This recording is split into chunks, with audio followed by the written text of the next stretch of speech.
Hello children, praise the lord. Welcome to kids story time. పిల్లలు, ఈరోజు kids story time lesson కొరకు మీరు అందరు రెడీగా ఉన్నారు కదా? Okay, let's start children.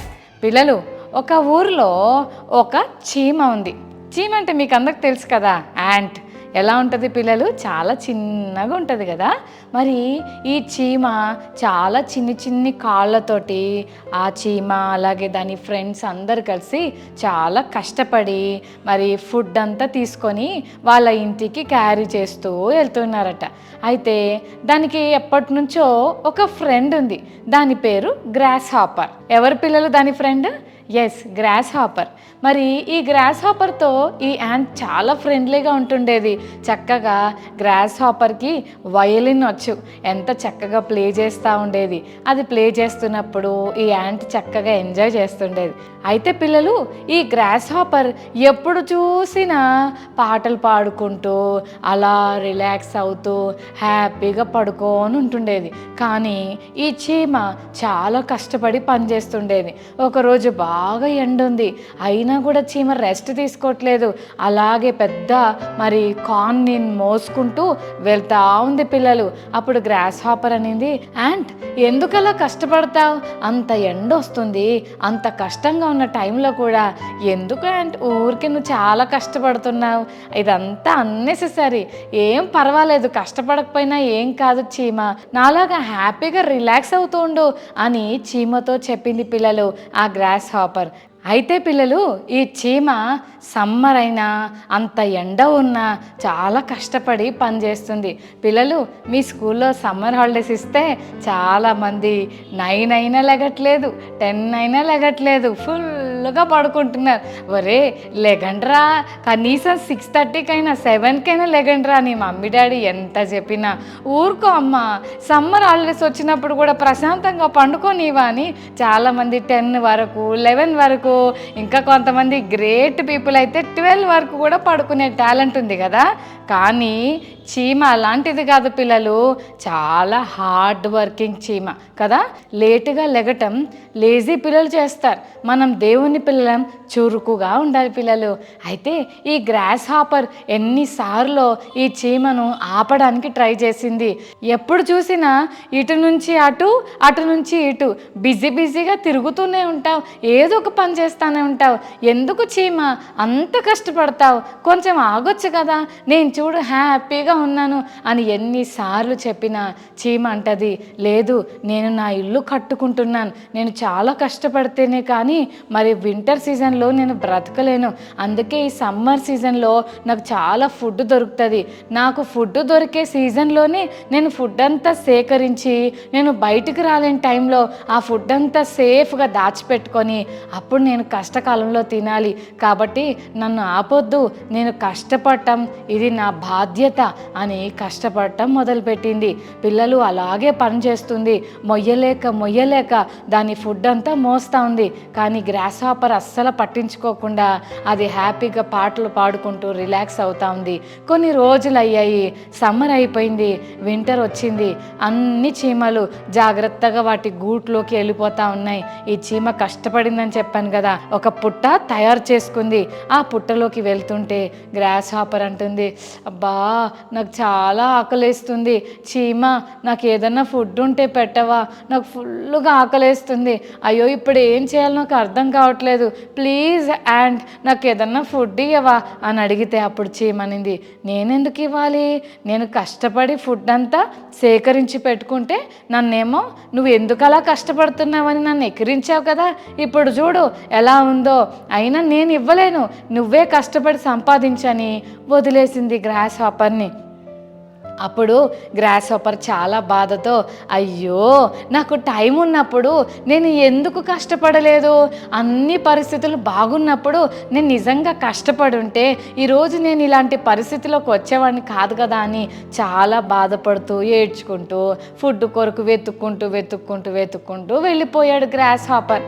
నిజమే కదా పిల్లలు, మరి అన్నీ దొరికే టైంలో చక్కగా ఫుడ్ని సేకరించి పెట్టుకుంటే చీమలాగా కష్టం వచ్చినప్పుడు ఆ ఫుడ్ తను తిని బ్రతకవచ్చు. కానీ నిర్లక్ష్యంతో, సోమరితనంతో, కేర్లెస్నెస్తో తనకి ఫుడ్ కలెక్ట్ చేసుకునే టైంలో ఏ మాత్రం జాగ్రత్త పడకుండా నిర్లక్ష్యంగా లైఫ్ అంతా ఎంజాయ్ చేసిన గ్రాస్ హాపర్ తర్వాత ఆకలికి చాలా ఇబ్బంది పడింది కదా. బైబిల్ గ్రంథంలో కూడా ఒక సంఘటన ఇలాంటిదే జరిగింది పిల్లలు. అదేంటంటే ఇద్దరు వ్యక్తులు బైబిల్ గ్రంథంలో ఉన్నారు. యేసయ్య మనకు వారి గురించి చెప్తాడు. అది ఎవరంటే ధనవంతుడు అలాగే లాజరు అనే వ్యక్తి బీదవాడు, చాలా పేదవాడు పిల్లలు. అతడు ధనవంతుని ఇంటి దగ్గర గేట్ దగ్గర ఆడుకుంటూ ఉండేవాడు. చాలా దీనస్థితి, డబ్బులు లేవు, తన బంధువులు లేరు, స్నేహితులు ఎవరు లేరు, ఒక ఇల్లు లేదు, ఆరోగ్యము లేదు. వాళ్ళంతా కురుపులు వచ్చేసి ఆ కురుపులు గోక్కుంటూ ఉంటే దాని మీద చీము, బ్లడ్, పస్ అంతా ఫామ్ అయ్యి చాలా ఇబ్బందిగా ఈగలు వాళ్తుండేవి. కుక్కలు వచ్చి లాజర్ అంకుల్ మీద ఉన్న ఆ చీము నెత్తురు అంతా నాకుతుండేవి.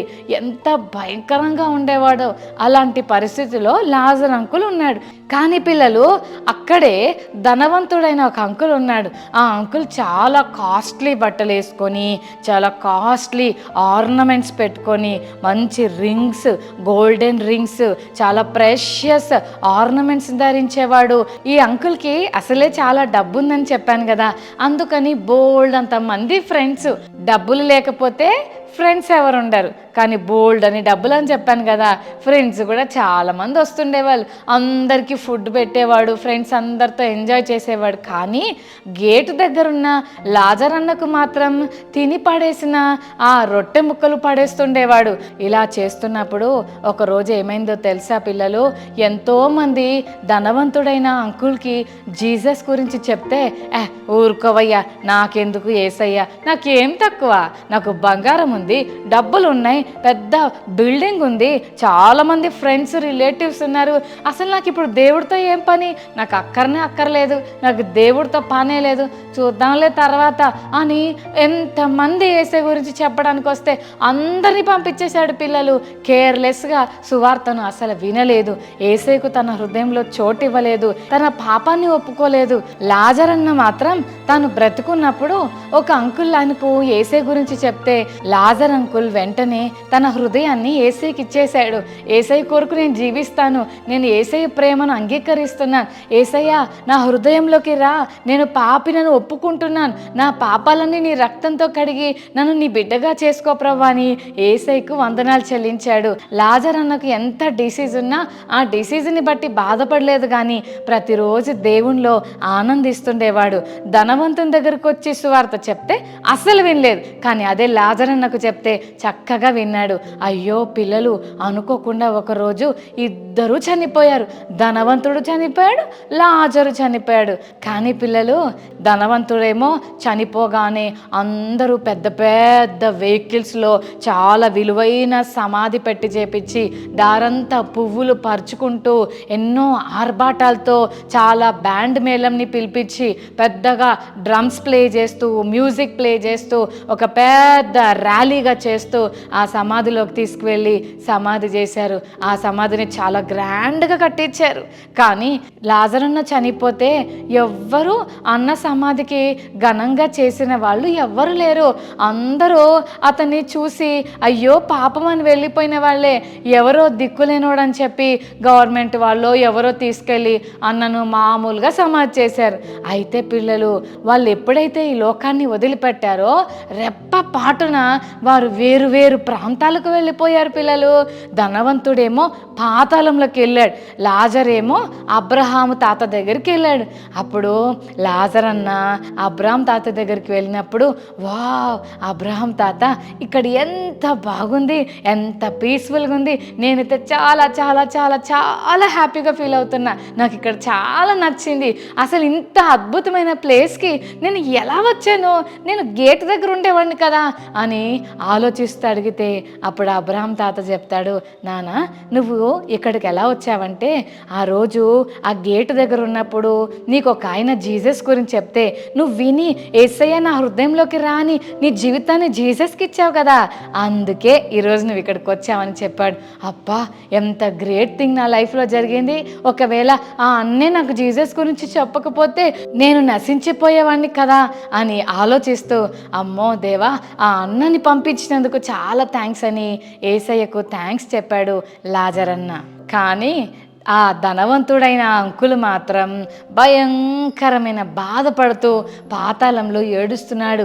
అక్కడ చాలా మంటలు, అక్కడ భయంకరమైన ఫైర్లో, నరకంలో కాలిపోతున్నాడు. చాలామంది ఏడుస్తున్నారు, అయ్యో రక్షించండి, కాపాడండి, సేవ్ చేయండి, హెల్ప్ చేయండి, అయ్యో మమ్మల్ని ఎవరన్నా కాపాడండి, అయ్యో నేను ఎందుకు వచ్చాను ఇక్కడికి, అయ్యో నేను ఎందుకు ఇక్కడికి వచ్చేసాను, నేను చాలా ధనవంతుణ్ణి, నాకు ఏం తక్కువ లేదు అనుకున్నాను, ఎందుకు నన్ను ఈ పాతాళంలోకి తీసుకొచ్చారని ఏడుస్తూ కేకలేస్తూ అరుస్తుంటాడు. వాళ్ళ ఇంట్లో వాళ్ళందరినీ పిలుస్తాడు, రక్షించండి రక్షించండి అని. కానీ ఎవ్వరూ రక్షించరు. ఈ అంకుల్ చాలా ఏడుస్తూ ఇబ్బంది పడుతూ ఉంటాడు. ఒక్కసారి అలా దూరాన్ని చూస్తుంటే అక్కడ లాజర్ అన్న అబ్రహాం రొమ్మున అలా అనుకొని అబ్రహాం తాతయ్య ఇలా దగ్గర తీసుకొని ఉంటాడు లాజర్ అన్నను. లాజర్ అన్న హ్యాపీగా అబ్రహాం తాతయ్య దగ్గర రిలాక్స్ అవుతూ ఉంటాడు. అరే నువ్వు లాజర్వి కదా, నా ఇంటి దగ్గర గేటు దగ్గర ఉండేవాడివి కదా, నేను తిని పడేసిన ముక్కలు నీకు ఇచ్చాను కదా, నీ ఒళ్ళంతా కురుపులు ఉండాలి, నువ్వేంటి ఇంత బాగున్నావేంటి, ఇంత ప్రశాంతంగా అనిపిస్తున్నావు, ఇంత అందంగా ఉన్నావు, లాజర్ నువ్వేనా అంటే అక్కడి నుంచి లాజర్ అంటాడు, అవును నేనే. ఆ బాధ తట్టుకోలేక లాజర్ వైపు చూస్తూ, లాజర్ నువ్వు అలా ఎలా వెళ్ళావు అని అంటే, నేను యేసయ్య నా హృదయంలోకి అంగీకరించాను కదా, అందుకని ఇక్కడికి వచ్చాను. అప్పుడు ధనవంతుడు అంటాడు, అయ్యో నేను ఎంత వేస్ట్ పర్సన్ని, నేను ఎంత బ్యాడ్ పని చేశాను, ఎంతమంది నాకు జీసస్ గురించి చెప్పడానికి వచ్చారు, కానీ నేను ఒక్కళ్ళ మాట కూడా వినలేదు, అయ్యో ఇప్పుడు కాదులే, తర్వాత, రేపులే, ఎల్లుండిలే, తర్వాతలే అని నేను పోస్ట్ పోన్ చేస్తూ, అయ్యో నేను జీసస్కి నా హృదయం ఇవ్వలేదు, ఇప్పుడు నాకు ఏదైనా ఛాన్స్ ఉంటుందా, ఇప్పుడే నేను జీసస్ని యాక్సెప్ట్ చేస్తానని అంటే అబ్రహాం తాతయ్య అంటాడు, లేదు బాబు, నువ్వు భూమి మీద బతుకున్నప్పుడే అది నువ్వు చేయాల్సిన పని, ఇక్కడ చేయాల్సిన పని కాదు, నువ్వు ఇక్కడ ఏడ్చినా ఎంత ప్రార్థన చేసినా ఏమీ జరగదు అని చెప్పాడు పిల్లలు అబ్రహాం తాతయ్య.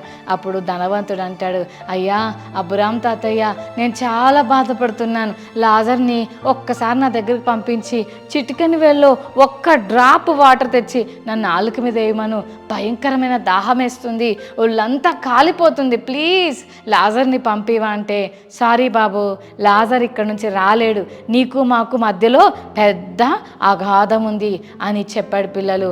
అయ్యో ఎంత సాడ్ థింగ్ కదా, ధనవంతుడు ఆ పాతాళంలో కాలిపోతూ భయంకరమైన బాధతో భయంతో ఏడుస్తూ మిగిలిపోయాడు. అయ్యో మా అన్నతమ్ములు ఉన్నారు, వాళ్ళకి ఎవరు చెప్తారు సువార్త, నాకు ఒక్క అవకాశం ఇస్తే నేను వెళ్ళి వాళ్ళకి జీసస్ని నమ్ముకొని చెప్తాను అని అన్నాడు. కానీ దేవుడు అన్నాడు, పెద్ద పెద్ద వాళ్ళు చెప్తే నువ్వు విన్నావా, ఇప్పుడు ఆల్రెడీ చెప్పేవాళ్ళు అక్కడ ఉన్నారులే, వాళ్ళ మాట వినకపోతే నీ మాట కూడా వినరు అని చెప్పాడు పిల్లలు. ఈ లెసన్లో మనం ఏం నేర్చుకుంటున్నాం పిల్లలు, దేవుని సువార్తను ఎవరైనా మనకు చెప్పినప్పుడు వెంటనే మనం జీసస్కి మన హృదయము ఇవ్వాలి. ఇప్పుడు కాదులే, తర్వాతలే, అయినా ఇప్పుడెందుకు కష్టపడాలి, ఇప్పుడెందుకు మనం జీసస్ని యాక్సెప్ట్ చేయాలి అని నిర్లక్ష్యంగా ఉంటే, అదిగో ఇందాక మనము లెసన్లో విన్నాం కదా పిల్లలు, గ్రాస్ హాపర్ కష్టపడాల్సిన టైంలో పాటలు పాడుకుంటూ రిలాక్స్ అవుతూ ఆడుతూ పాడుతూ నిద్రపోతూ టైం అంతా వేస్ట్ చేసింది. కానీ చీమ అయితే టైంని వేస్ట్ చేయకుండా చక్కగా తనకి ఇవ్వబడిన టైంని మంచి పనులు చేయడానికి ఉపయోగించింది. అందుకని కష్టకాలంలో చీమ హ్యాపీగా తను తెచ్చుకున్న ఫుడ్ని తింటూ ఎంజాయ్ చేస్తూ బతికేసింది. పిల్లలు ధనవంతుడైన ఆ అంకుల్ కూడా మంచి సమయంలో దేవుని సువార్త చెప్తుంటే నేను వినను అని నిర్లక్ష్య పెట్టాడు. కానీ లాజర్ అన్న మాత్రం తెలివిగా యేసయ్యకు తన జీవితాన్ని ఇచ్చి పరలోకాన్ని పరదైస్ని సంపాదించుకున్నాడు. మరి ధనవంతుడైతే ఆ గ్రాస్ హాపర్ లాగా నిర్లక్ష్యంతో ఉండి దేవుణ్ణి అంగీకరించక చాలా ఇబ్బందులు పడ్డాడు. చెల్లి తమ్ముడు, ఈరోజు దేవుని మాటలు నీ దాకా వచ్చాయి. యేసు ప్రభుకి నీ జీవితం ఇచ్చావా? నువ్వు పాపివని యేసయ్య దగ్గర చెప్పావా? యేసయ్య నేను చాలా చెడ్డ పనులు చేశాను, అబద్ధాలు ఆడాను, దొంగతనాలు చేశాను, బూతు మాటలు మాట్లాడాను, మమ్మీ డాడీకి తిరుగుబాటు చేశాను, నేను చాలా బ్యాడ్ పనులు చేశానయ్యా, ఇక నుంచి నేను అలా చెయ్యను యేసయ్య, సారీ యేసయ్య అని కనుక నువ్వు జీసస్కి సారీ చెప్పగలిగితే యేసయ్య నిన్ను అంగీకరిస్తాడు. లాజర్ అన్నను యాక్సెప్ట్ చేసిన దేవుడు నిన్ను కూడా అంగీకరిస్తాడు.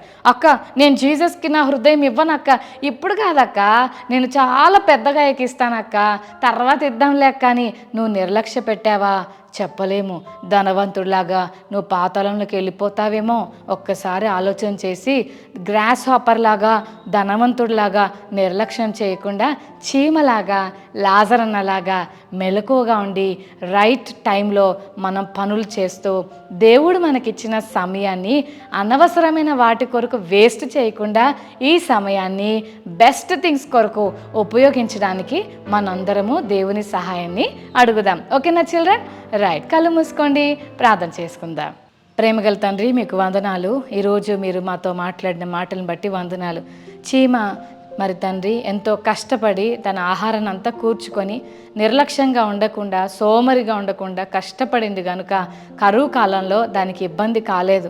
కానీ గ్రాస్ హాపర్ కష్టపడక ఎన్నో ఇబ్బందులు పాలైంది. ధనవంతుడు కూడా నీ సువార్త చెప్పినప్పుడు ఇప్పుడు కాదులేని నిర్లక్ష్య పెట్టాడు, పాతాళంలో ఏడుస్తున్నాడు. కానీ లాజరన్న వెంటనే నీ మాటలు విని నీ బిడ్డగా మారిపోయి తన హృదయాన్ని నీకు ఇవ్వటం వల్ల పరదేశకు వెళ్ళాడు. ఈరోజు ఈ లెసన్ వింటున్న ప్రతి చెల్లి తమ్ముడు కూడా నీ చేతుల్లోకి తీసుకొని వారి హృదయాలను కడిగి నీ బిడ్డలుగా చేసుకోమని యేసు శక్తి కలిగి నామమున వేడుకొని ప్రార్థిస్తున్నాం తండ్రి. ఆమేన్, ఆమేన్.